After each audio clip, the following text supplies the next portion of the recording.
Hey guys, this lesson's on power functions and function operations, and it's going to feel kind of similar to the polynomial operations, but everything's going to be in function notation. We also have an addition of a new operation called composition that we're going to talk about today. So if you have colors and different color inks and pencils to use today or highlighters, that would be a good idea.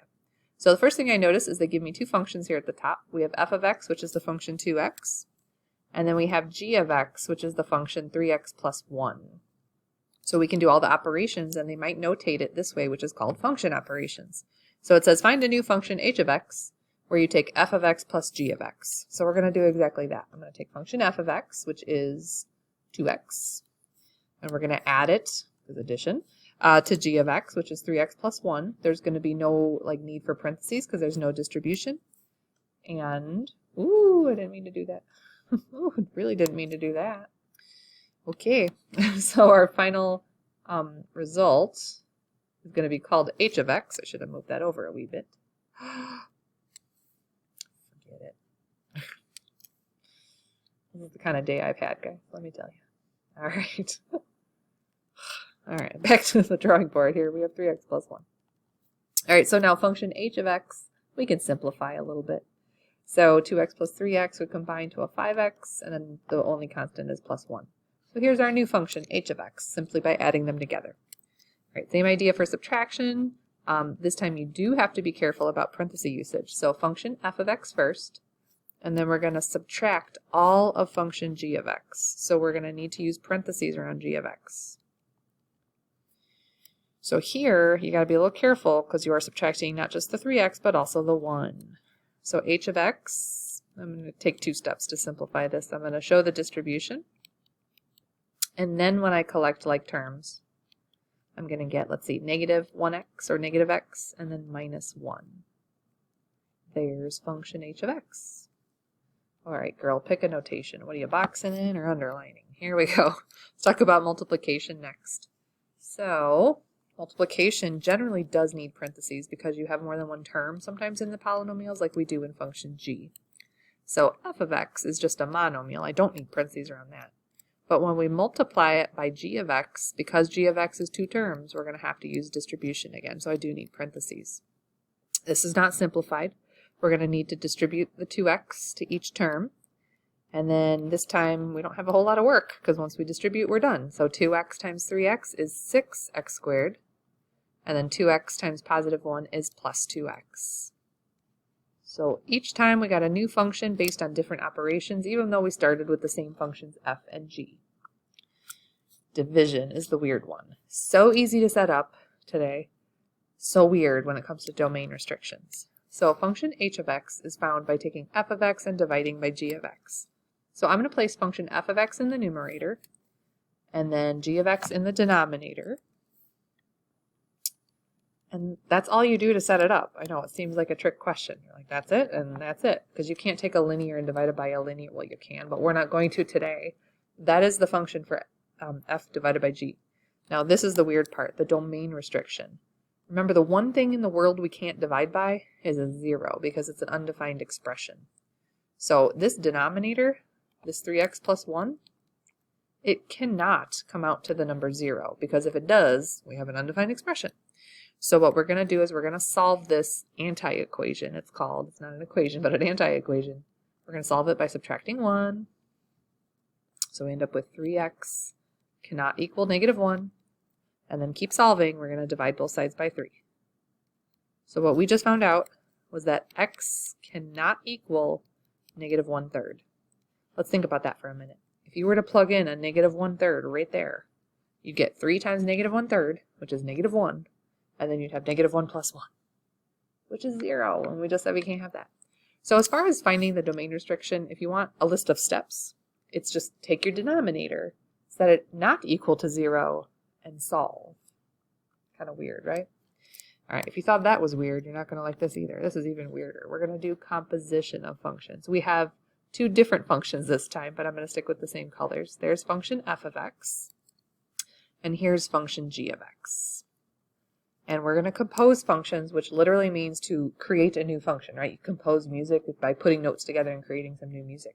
So we're going to put one function inside of the other. And then today for Algebra 2, we're always going to compose at a value. So the notation is weird. The first nested notation, they call it, f of g of 2. The fancy way to say it is a function with respect to g with respect to 2, or a function. It's weird. The idea is you plug g inside of f, you plug 2 inside of g. You can do that in any order you want, but what we're going to show you is a trick in math. It's easier if you start from the inside. This is composition function. Notice there's like a weird circle there. It's not a dot, it's not an O, it's like a circle. That is the symbol that we use for composition in math. And we mathematicians who are always looking for a shortcut because we're lazy, we call that fog. Yeah, we literally read that and we go fog 2. And if you flip it around, it's goff 2. So if you ever hear me say fog 2, whatever, that's what I'm talking about, composition. So I'm going to stick with this notation. It's actually a lot easier to do this notation first. And write yourself a big note.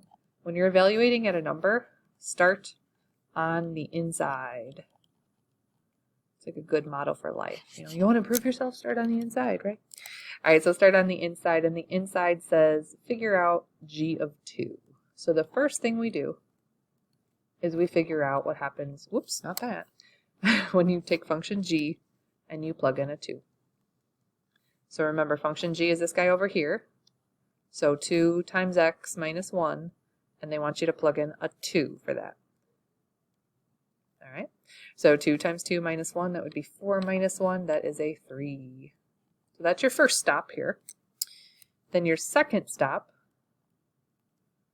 would be to do f of the number you just got, which was 3. So kind of make this really gross and draw an arrow. Okay.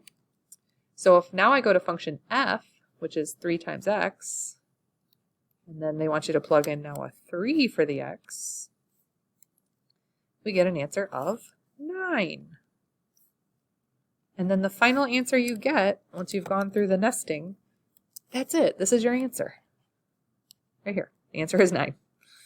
So that seemed really complicated, but if you do enough of these, you'll kind of get the idea. You start on the inside, you plug in that number into that inside function, you get a new number, and then you take that function, that number, and plug it into the next function. The trick is you got to start on the inside. All right, g of f of 3. So again, the other notation is goff 3. So we have the same two functions. Here's function f, and here's function g. And I like to use the nested notation. And remember, we're going to start on the inside. So the first thing we're going to do is start on the inside right here, and we're going to find f of 3. So function f, which is 3 times x, we're plugging in a 3, and we get a 9. Then we keep looking, and we go to the next function. So we're going to take function g, and we're going to plug in that 9 that we just got. I really need to use a different color here maybe. So this 9 now goes in there. Okay. So function g, which is 2x minus 1,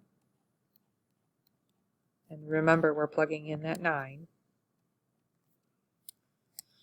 All right, mental math. That's 18 minus 1, so we get a 17. And in composition of numbers like this, of function at numbers, the last number we get, that is our answer. So the answer to this question is 17. Weird, I know. You can plug a function into itself. Cool. And I know you're looking at this like, why is this even a thing? This is actually really cool and useful in computer programming, especially, you know, if I think of an example that's easy for us to kind of relate to, cash registers. So if you go shopping and you get a discount, like Kohl's, for instance. So like I get a 20% discount because I'm like a super shopper. I have $10 Kohl's cash. So they take them off in a certain order. They apply those discounts, and then they have to add in sales tax later. Those are all function operations that happen to your total bill. And it has to happen in a particular order, and someone had to program that machine, right? So technically what's happening is this incredible nested composition function in the computer program itself. It's actually kind of cool. I mean, I'm a math teacher, so I know cool, right? So same idea, guys. We're going to start on the inside. So the first thing we're going to do is start with f of negative 2. So this time we're not even using function g. I go to function f, and I plug in -2. 3 times -2 is -6. Face is in the way again. Now weird, we go back, and we use function f again, but this time we're going to use that -6 that we just got. This is way too much blue. Sorry about this. So back to function f. 3 times, this time -6, and we get -18. And then in composition today, the last number we get is our answer. The answer to this question is -18. Really weird, I know. So these take a little getting used to. You really got to practice these to get good at these. They're very strange.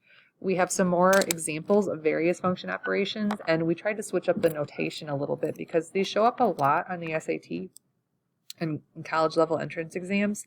And the notation sometimes tricks kids because they're like, what do they want? And when I read it to you, you're going to be like, oh, that's what they want. So for instance, this first one, we've got two functions again, f and g. And this, careful, this is a dot this time. This means to multiply. Now, what's interesting is they also want me to multiply and then plug in a 5. So the other way that we could notate this, it's the same thing as saying f of 5 times g of 5. So it is your choice. You can either multiply the functions together and then plug in a 5, or you can plug in a or you could plug in a 5 to the functions and then multiply your products together. And me personally, if I didn't have a calculator, that might be the easier way to go. So if I figure out f of 5, that would be 3 times 5 plus 2. So that's a 17. And then I'd figure out g of 5. Now this is not composition, right? This is a multiplication question. So g of 5 would be 5 times 5 minus 4. That's 25 minus 4 is 21. And then what they want me to do is multiply them together. So we're going to take 17. Oh, I really hope I have a calculator around here. 17 times 21. These are the kind of mental math questions my son always asks me to do in my head. And then I hate to like burst his bubble, but like I really don't like doing these in my head. 17 times 21. I ended up at 357. Beautiful, right? Oh, that would not have been that hard to do. I could have done 20 times 17 and then added another 17. Oh well. All right, moving along. Live and learn. So here, this notation, again, it's weird because they wrote it kind of different. They want you to divide, and this time they want you to just keep them in function notation with an x. So f of x divided by g of x will produce this new function. We do need to state the domain restriction because it's a division question. So f of x is this guy. Same functions as the last question. So I'm going to put 3x plus 2 in the numerator, and then 5x minus 4 in the denominator.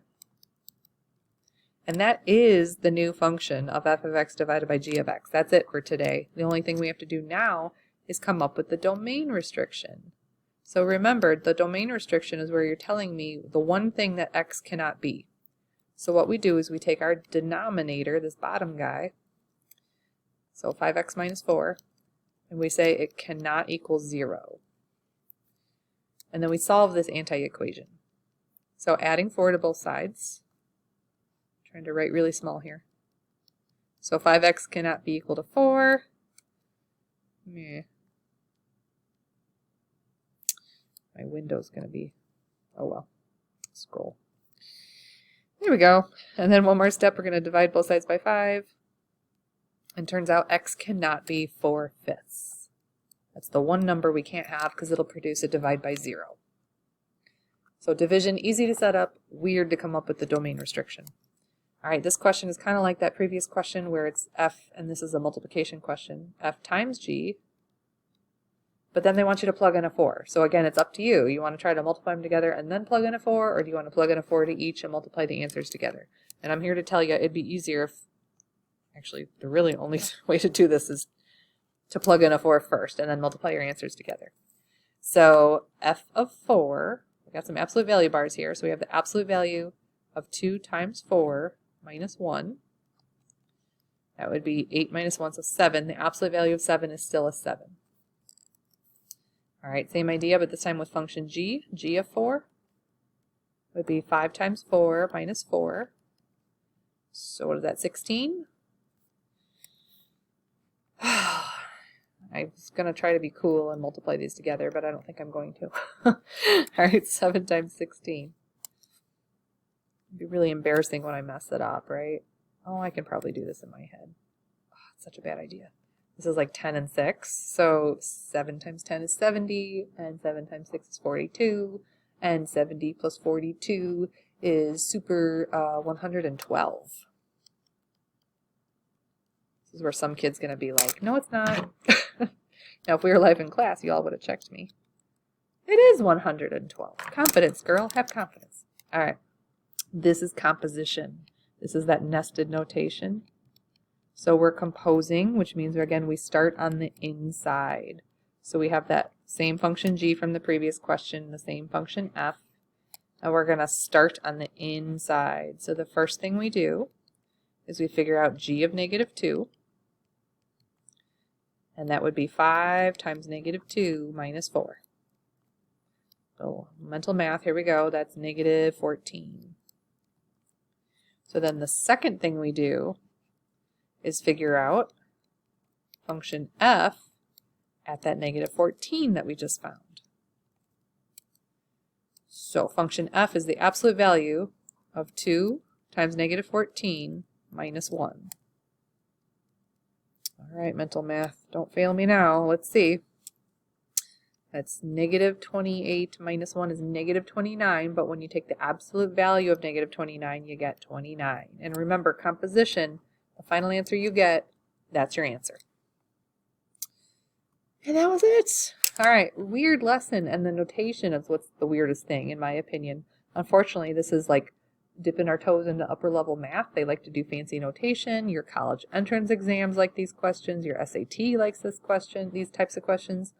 So I'm happy to introduce you to them, and I'm really excited that we get the chance to practice with these. Ask questions whenever you guys need to ask questions. You know the drill. All right, good luck, everybody.